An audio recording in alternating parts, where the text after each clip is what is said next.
જૂનાગઢના ગિરનાર પર્વત ઉપર આવેલા ગોરખનાથજી મંદિરમાં જે ઘૃણાસ્પદ તોડફોડની ઘટના સામે આવી છે, જ્યાં મળતી માહિતી અનુસાર 5,500 પગથિયા ઉપર આવેલા પવિત્ર શિખર ઉપર આવેલા ગુરુ ગોરખનાથજીની મૂર્તિ ગત રાત્રે કોઈ અજાણ્યા શખ્સો દ્વારા તોડવામાં આવી હતી અને બાદમાં મૂર્તિને જંગલમાં ફેંકી દેવામાં આવી હોવાનું બહાર આવ્યું છે। ત્યારે આ ઘટનાને લઈને નાથ સંપ્રદાયના સંતો, જ્યાં શ્રી સોમનાથ બાપુ તેમજ પરમ પૂજ્ય શેરનાથ બાપુ સહિત ધર્મપ્રેમી લોકોએ આ કૃત્યની કડક નિંદા કરી છે અને તંત્ર પાસે તાત્કાલિક કાર્યવાહીની માંગ ઉઠાવી છે। તોડફોડ કરનારને બક્ષવામાં ન આવે અને કડકમાં કડક સજા કરવામાં આવે તેવી આગ્રહભરી માંગણી ઉઠાવવામાં આવી છે।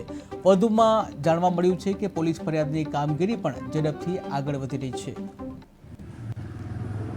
જય ગિરનારી મિત્રો, ભાવેશ વેકરિયા આપ સર્વને જય ગિરનારી। ગત રાત્રિના ગોરખનાથ ટૂંક પર આદરણીય ગોરખનાથની મૂર્તિને જે ખંડિત કરવામાં આવી, જે હિન્દુ સમાજનું, સનાતન હિન્દુ સમુદાયનું જે અપમાન કરવામાં આવ્યું તે જઘન્ય છે, તે માફ કરવાને પાત્ર નથી।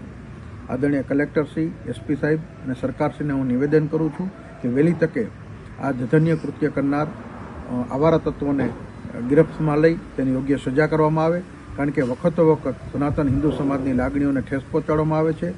ગિરનારમાં છેલ્લા ઘણા વર્ષોથી સનાતન હિન્દુ ધાર્મિક સ્થળોને ટાર્ગેટ બનાવવામાં આવી રહ્યા હોય ત્યારે આદરણીય કલેક્ટરશ્રીની અને જિલ્લા પોલીસ વડાની પ્રાથમિક ફરજ છે કે ગિરનારને સુરક્ષિત કરે અને સનાતન હિન્દુ ધર્મને જે કોઈ હાનિ પહોંચાડી રહ્યા છે એવા તત્વોને એને યોગ્ય સજા કરે। સાથે સાથે આવનારા સમયમાં જો આ જે કોઈ જઘન્ય કૃત્ય કરનાર છે એને યોગ્ય સજા કરવામાં અને એની વિરુદ્ધમાં FRI 24 કલાકમાં કરવામાં નહીં આવે તો સાધુ સંતોને સાથે રાખી સનાતન હિન્દુ સમાજ એક સંમેલન બોલાવશે અને આ સંમેલનમાં જે કોઈ નિર્ણય થશે તે સરકારને, તંત્રને અમે જાણ કરીશું। આદરણીય સાધુ સંતો સાથે મારી વાતચીત તો ચાલુ છે। આદરણીય સાધુ